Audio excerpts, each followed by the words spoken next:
Hey guys, welcome back to the channel once again. Kenroy here. Now in today's video we will be starting a new project. Yes, it's been a little while since we've done a DIY project, and today we finally commenced a project that is long overdue, and that is our bedroom makeover. If you're new to the channel guys, please don't hesitate to hit that subscribe button. We really do appreciate it. Now, we currently live in an 1870s cottage, which is quite charming, but we really wanted to modernize the upstairs. Now, we spent some time last year renovating our old-fashioned kitchen and living room, and it's finally time for us to do the same with our bedroom.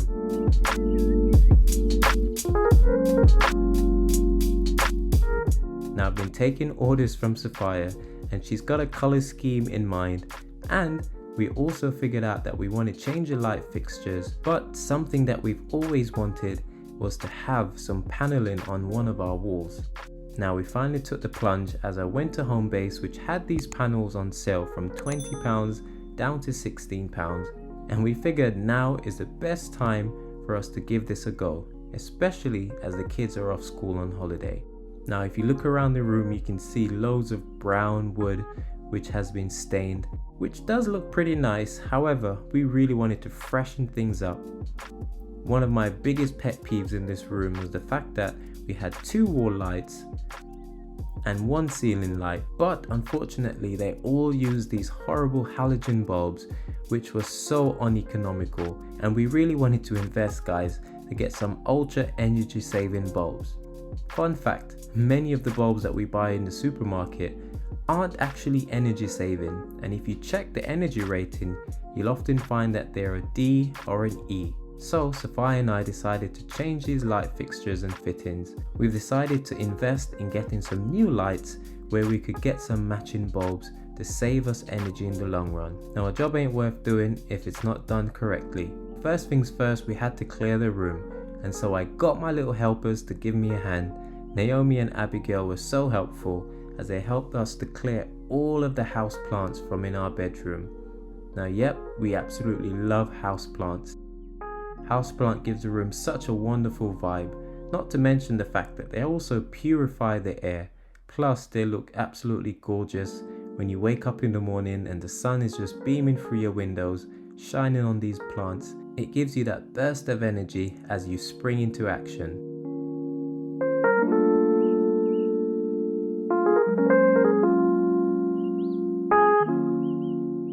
Now, I've never done wall paneling before, however I've done plenty of research and I finally plucked up the courage in order to do so. Now, getting a decorator to decorate a bedroom is very costly.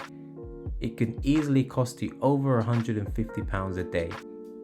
Now, we obviously haven't got all of that cash lying around, and so of course we will be doing this the old DIY way. I'll be doing most of the work, Sapphire will be helping along the way, and hopefully we've given ourselves a budget of under £500. This includes all of the materials, plus the new light fixtures and fittings and anything else that will be going into the room. Now we will try our best to lower the budget by buying things secondhand off Facebook Marketplace and the like, and so we hope that this will inspire you as you come on this journey with us. Now keep an eye out guys, because we will be posting videos showing the progress, and I hope that you'll enjoy this, and who knows, you yourself might even catch the bug and start your own DIY project. So now in terms of the materials that we'll be using guys, I simply got these MDF paneling off the Homebase website. Now I originally bought these when they were on sale for £16 for 6 slats within each pack. Now I only needed 3 of these to do one wall.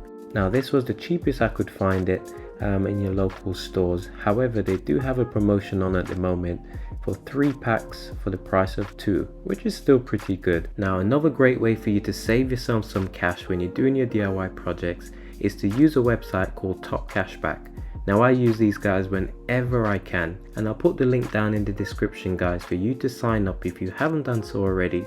And it might not be a lot of money, but every little helps, as Tesco like to say, and so do shop through Top Cashback. I've also done some videos showing how to use this successfully, and Sapphire and I, we've saved up over £400 alone in the past year and a half, so I highly recommend using them. So we spent just £16 getting 3 of these. Now, as you can see, they're also advertising a grab adhesive, which basically allows you to glue these pieces of MDF to the wall, which in my opinion is really good, especially if you got decent walls. However, they were selling theirs for £5. I decided to go over to the Toolstation website. Now, it's always a good idea to shop around, and after checking my local Toolstation and Screwfix website, I realized that the grab adhesive that they sold in Toolstation was pretty inexpensive at just £2.25 per tube. Now, I only needed about a tube and a half for the entire wall, and so it's well worth shopping around, guys, to see how you can save yourself money. And based on the reviews, this stuff is pretty good, and so far I've been very impressed. As far as tools go, guys, you don't need a huge amount. In fact, all you need is a set square, a handsaw, a tape measure, and a pencil. Not forgetting the actual gun, which you'll need to squirt out all of the grab adhesive. Okay, so I'm just trying to figure out the upward slats as well as the base slat, which is going to run just on top of that skirting board. I was going to remove the skirting boards, but in my experience with older houses like these, sometimes it's best to just leave things as they are, because the whole plaster might start coming off if I start peeling off the skirting board. So I'm going to be fitting the MDF slats on top, and these are the pre-cut slats, and on top of the horizontal one at the bottom I'm putting this vertical piece on. Now, the first thing I'm going to do before I calculate how many slats I'll need in between is to basically get the horizontal ones at the bottom fitted, as well as the corner pieces, and finally I'll be putting one across the top. Once those are in, then I'll be able to figure out how many slats I'll need in between the two end pieces. So I just wanted to show you guys how uneven and not level these walls are. So if you can see, there's a gap down at the bottom. As I go up, it kind of touches the wall there, and then again another gap opens up at the top. So I will probably have to fill that with some form of compound, but yeah, just to show you how incredibly not straight these walls are. But it's one of the minuses of living in an old house, especially an old cottage. After years of plastering, things sort of go out of shape. It's perfectly normal. You've got to just work around it. Let's put this level against it, and as you can see, when I put the level against this piece of slat, it's showing that it's pretty level, which is a good sign. I don't know if you can see that, but there's plenty of gaps around the side, so it doesn't really matter once I get these in place. And I think this is why it's important to get the corner pieces done first and then fill in the middle. What I'm going to do now, I'm going to start by getting the skirting piece fitted along the bottom, then I'll do the sides, and hopefully then do the piece going across the top.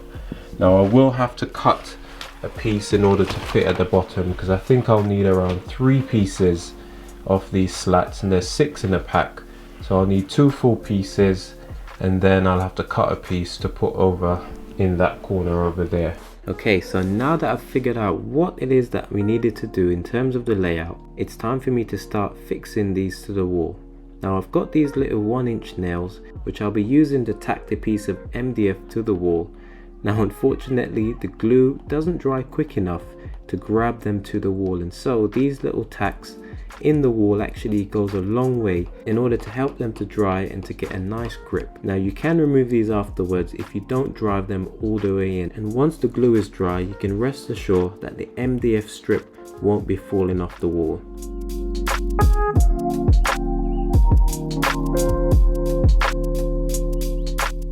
Okay, so next what I'm going to do, now that our bottom rail is finished, the horizontal one, we can now sit the vertical slats on top.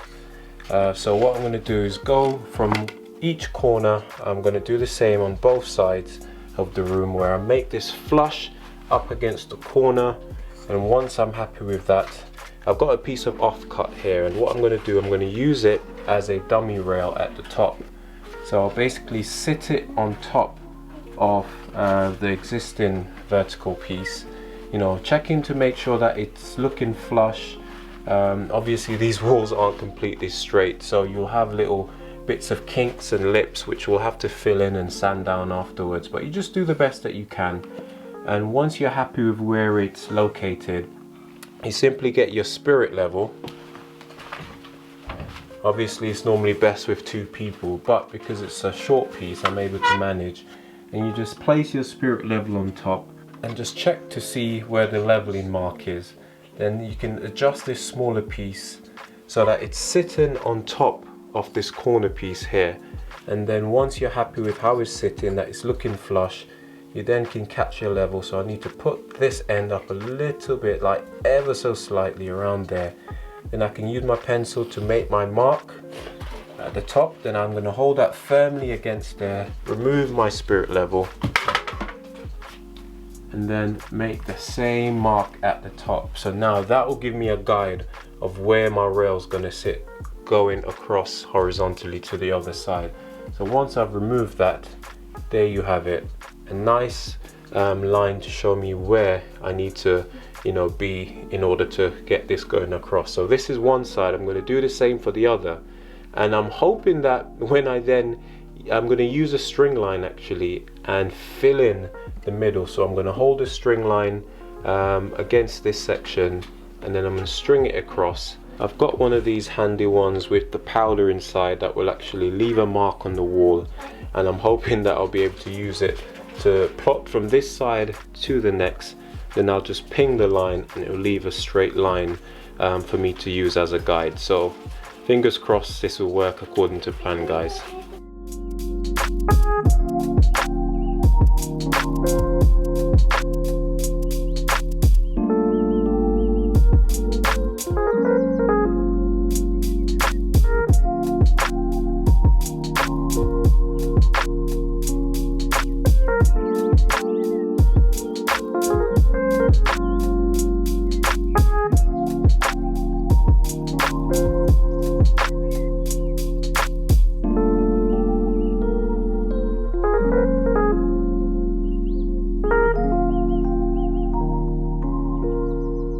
Done this side of the room, which is the first upright.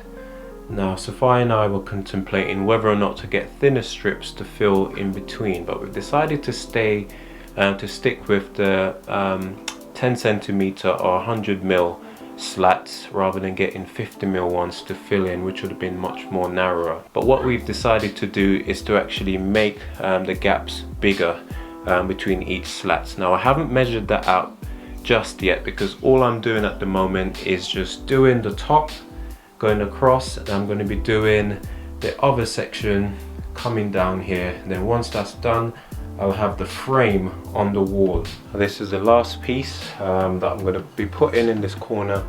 I've decided to put the corner piece cut in this area. This is probably one of the darkest places in the room, so hopefully it won't be seen as much.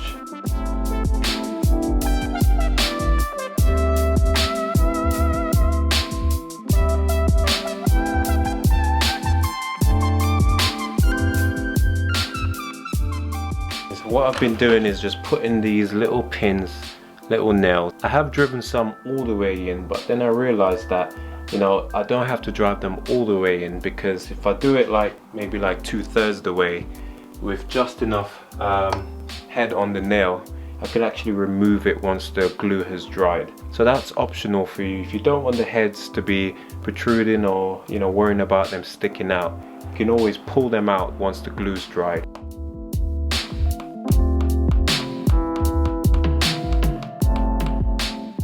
Okay guys, so that's the frame done, and it's looking really nice. I managed to keep it quite even, quite level, and as you can see above, we've got the light fixtures still in place. Now like I said, these rooms aren't 100% straight.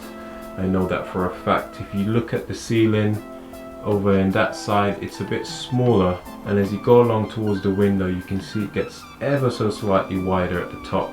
Now that's to do with the roof not being completely flat, I suppose. So I've just decided to just stick with the floor level in order to get that level off the skirting board. It will never be perfect unless you, I mean, even if you were to build this house yourself, you'll still have discrepancies. This is a cottage that was built in 1870s, so you know, you just got to roll with it really. But this is looking good so far. So the next step will be to figure out how many slats we're going to put in the middle and get those fitted.